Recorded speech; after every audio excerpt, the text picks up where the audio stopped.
Hey everybody, welcome back to another episode of Indie Game Movement, the podcast that talks about the marketing and business of indie games. I'm Andrew Pappas, I'm going to be your host today, and this is episode 256, where we're going to be talking about understanding how your price can affect player behavior. Now, we have discussed numerous times on the show that understanding player behavior and your audience is so important when it comes to marketing your game. But one thing we don't think about as much is how people react when money is involved. Understanding how price can change how people can act can be a very daunting challenge, but knowing a little bit more of how it plays in someone's decision to purchase your game can make a huge difference. So that's what we're going to be talking about right here today on Indie Game Movement.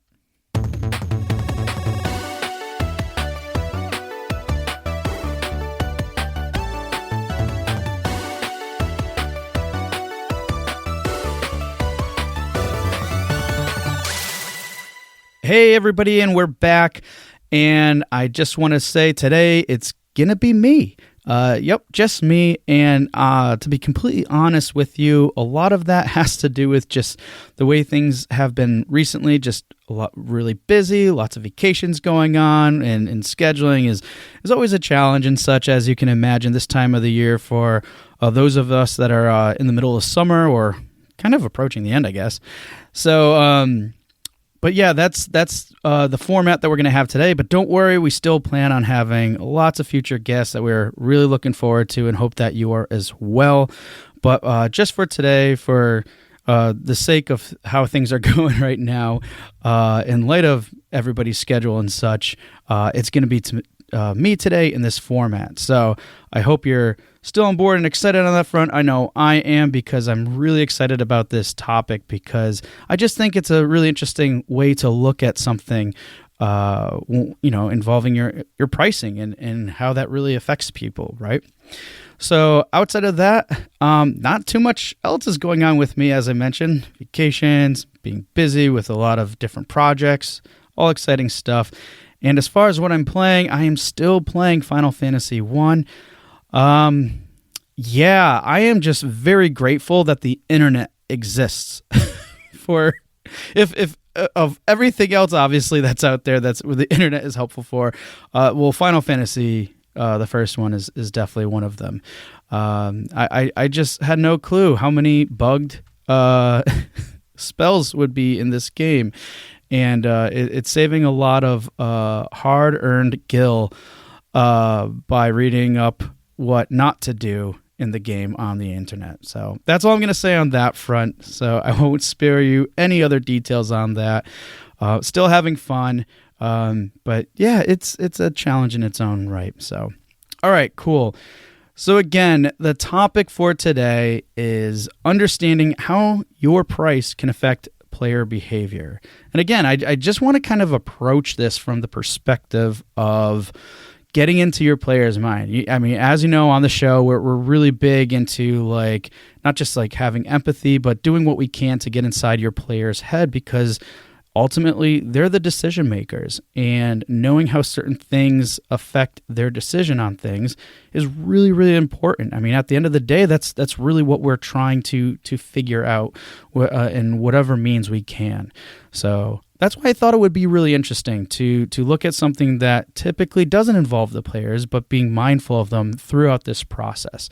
Now, quick thing I wanted to mention here too. This is by no means an extreme guide to pricing your game. There's lots of information out there on how to do that. We're going to get into some of those topics as they apply, as I mentioned, to getting into your player's head, but there are still a lot of other things that you should consider. So I don't want you to come here thinking this is going to give you every single thing that you need for a pricing perspective. We are simply just looking at this from the lens of how it affects players. So without further ado, I'm going to kick this off with, not necessarily relating to the player behavior, but more so when it comes to pricing your game. The first question I want to ask you is, are you ready to sell your game? So I think this is an important one, though, and it's somewhat relative, because while you may feel like you're ready and really ready to sell your game, I know some of you are, there's still a lot of things to consider. And the first one I'm going to kick off with is, what is your goal for your game, right? This is really important to think about. And just about anything that we've talked about before with what you're doing with your marketing, with your business, is think about your goals and keeping those in mind. But in particular, when you're selling your game, what is the goal for that? Now, obviously, at face value, yeah, you want to make money. You want to sell your game and make money. That's obviously an important one. But it's always good to think a little bit beyond that. So, like a few other things, like, are you trying to build up your portfolio? Are the sales of this game going to help support your next project?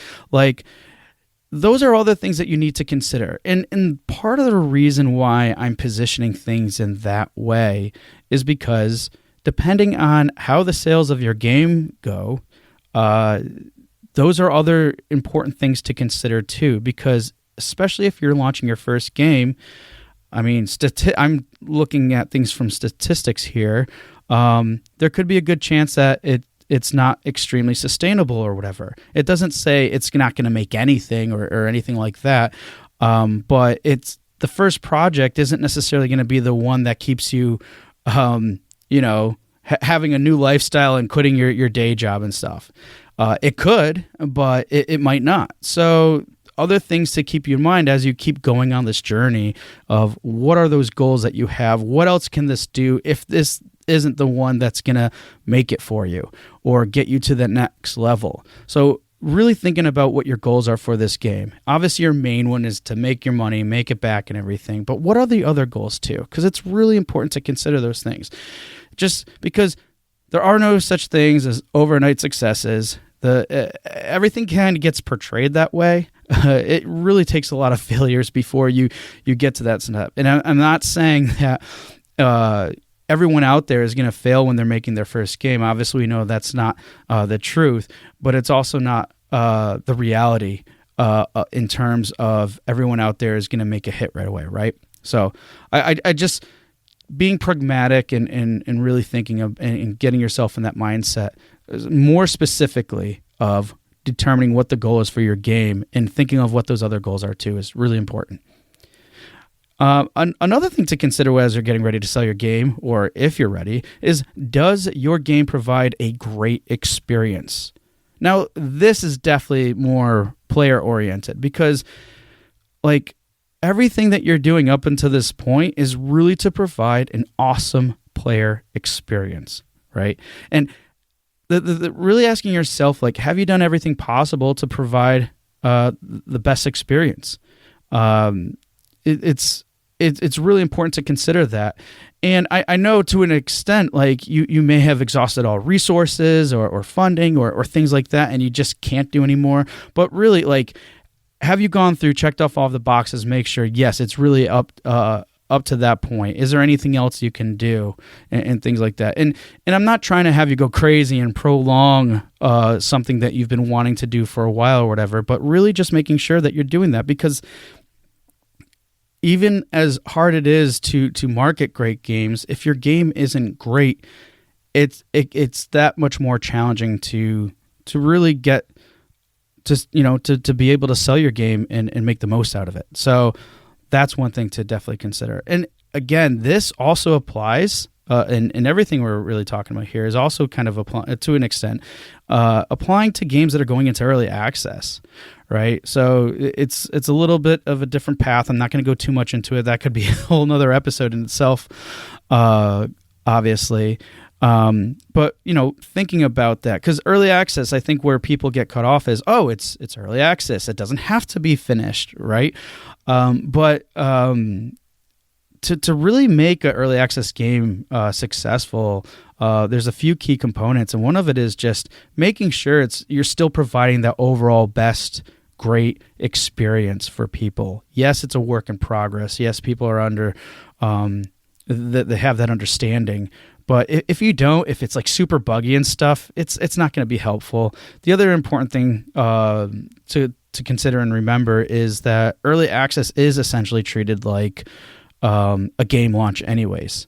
Steam doesn't, for example, if you're doing this on Steam, which I'm assuming most of you are, Steam doesn't differentiate between the two. If you're launching in early access or launching your game, it's all the same to Steam. So that's good to consider. And then another thing too, when you're going in early access, make sure you have your updates planned out. Those are super important to really showcase the progress and stuff. So just quick little tip on that too.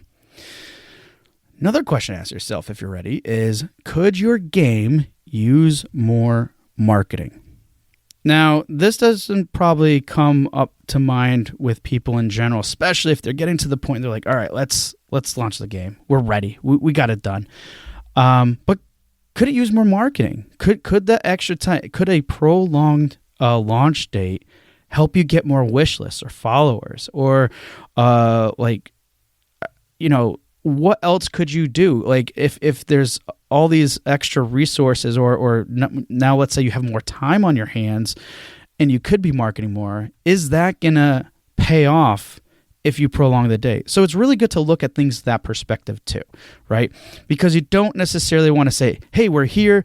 We said we had this deadline and stuff. And if there's no real reason to launch at that specific time, then really think about what else could be done so I could further benefit how this game is going to perform when we launch it. So that's another important thing to consider as well. And then, does your game provide a great experience? I already said that one. I'm going down my checklist here and realize I copied and pasted a couple of times, but that's okay. It happens. We all make mistakes. No, but last but not least on this subject is what else is going on? So, okay, you're ready. You have all these, you checked off all these items, but being aware of what else is going on, right? So what other titles are coming out? Is there an upcoming sale you could take advantage of? Like, are there other events that could help or even limit your game's exposure when it gets launched? Like, all different things to consider. And last but not least, and of course, do you have a marketing plan or a campaign planned out for the launch of the game? Just simply hitting release or launch or whatever, and then going with that isn't necessarily going to be a good thing unless you have some other means to help promote that, right? So make sure you have a plan in place too, and just be aware of what else is going on. Okay, let's move on into really the key aspect here and the key focus of this conversation, which is how does your price affect players? So when you're determining your price, first and foremost, it's completely up to you in terms of what you decide on this front, right? But there's a lot of things to consider. Like I said, we're only going to be covering a few of these in terms of like the player's perspective. Now, one thing it's good to come up and keep in mind is what kind of players are buying the game, right? So you should already have a good, clear sense of who your core audience is and everything else like that. But one thing to consider is when you're thinking about the players that are buying this is, do you already have a dedicated community ready to buy? And now the reason why I'm asking this question is simply whatever you're determining or thinking about deciding for your game, would they buy your game based on what price you set? So let's say if you're going between like $15 or $20, is that $5 difference going to make a huge difference for your like dedicated fan base, the people that love your game are ready for what it is and what they've seen and everything else? And I think it's important to put yourself in that scenario and think about it, because I would say in most cases, if you have a really dedicated community and just super excited about the launch of the game, chances are that $5 price difference isn't going to make or break them in terms of like, are they going to buy your game or not? Chances are they're going to buy your game anyways. So it's a really good exercise, I think, to consider, because sometimes what people will do is they're afraid that, if my game is priced too high, then people won't get it, or they'll complain about it, or X number of reasons, right? So then they end up going too low. Now, obviously, So, and this is why it's good, because if you can think that at a certain value or price point,